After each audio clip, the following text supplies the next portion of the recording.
5 minute है आपके पास? मुझे कुछ बात करनी है आपसे। आज मैं आपकी मुलाकात कुछ ऐसी सहेलियों से करवाने जा रही हूँ जो मुस्कुराती तो रहती हैं, इसलिए नहीं कि उनके पास हंसने का कारण है, इसलिए कि दुनिया को फर्क ही नहीं पड़ता उनकी आंसुओं से।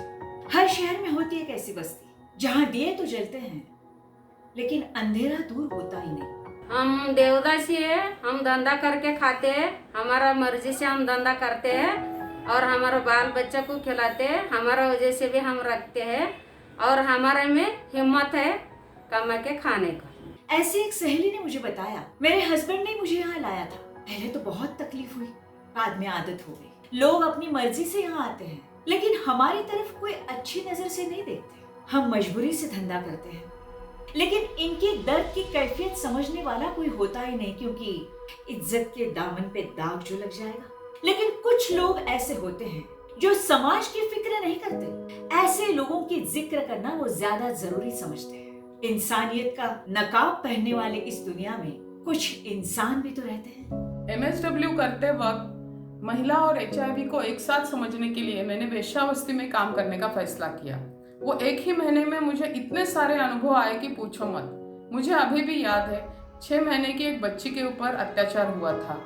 उसे और उसकी माँ को हम हॉस्पिटल लेके जा रहे थे, उसने मेरे हाथों में दम तोड़ दिया था। ये अनुभव मैं ज़िंदगी भर नहीं भूल सकती हूँ।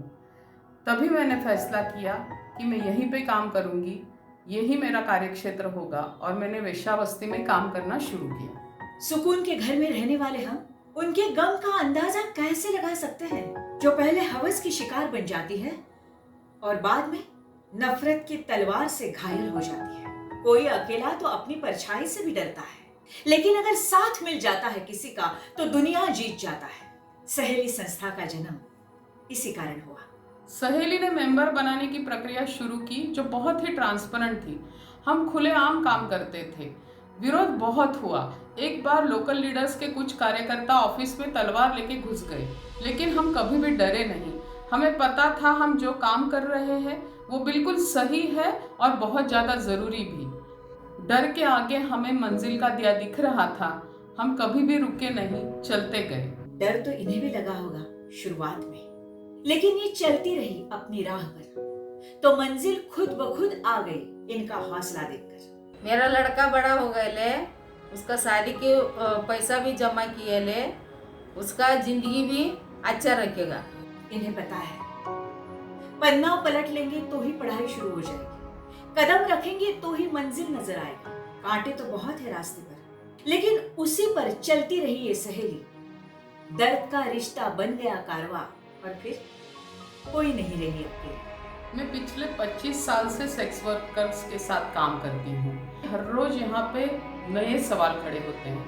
कभी कभी तो सवालों के नए जवाब भी ढूंढने पड़ते हैं। हम बहुत ज़्यादा प्रिविलेजेस के साथ जीते हैं। सेक्स वर्कर्स हमारे समाज का ही एक हिस्सा है, वो भी इंसान है, ये कभी भी नहीं भूलना चाहिए। छोटे से हैं सपने इनके, लेकिन रास्ते हैं बड़े मुश्किल।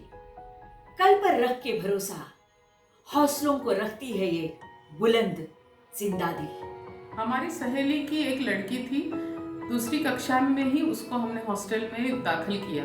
पढ़ने की बहुत ख्वाहिश थी उसको, वो एडवोकेट बन गई है। उसको पूरा एहसास है उसके माँ ने उसके पढ़ाई के लिए क्या क्या किया है। वो बहुत खुश है, वो अपने माँ को अपने साथ लेके गई है। आज उसकी ज़िंदगी बहुत अच्छी तरीके से गुजार रही है। दूसरी एक सहेली की लड़की डॉक्टर बन गई है। कितना परखोगे, अब समझ भी लो इन्हें, अपनापन का एहसास दिला भी दो इन्हें। तकदीर ने किया भी होगा ऐलान इन्हें मिटाने का, लेकिन हम क्यों छीन रहे हैं इनका अरमान इंसान की तरह जीने का। कोविड और लॉकडाउन के वजह से सेक्स वर्कर्स को बहुत सारी समस्याओं का सामना करना पड़ रहा है। आमदनी बिल्कुल नहीं है, खुद का और परिवार का ख्याल कैसे रखना, ये बहुत बड़ी समस्या आज उनके सामने है। इस वक्त ज़रूरत है समाज ने उनको समझने की, उनको स्वीकारने की और भेदभाव ना करने की। इंसान है हम तो सोच में इंसानियत की समझदारी भी तो जरूरी है। इतना तो हम कर ही सकते हैं।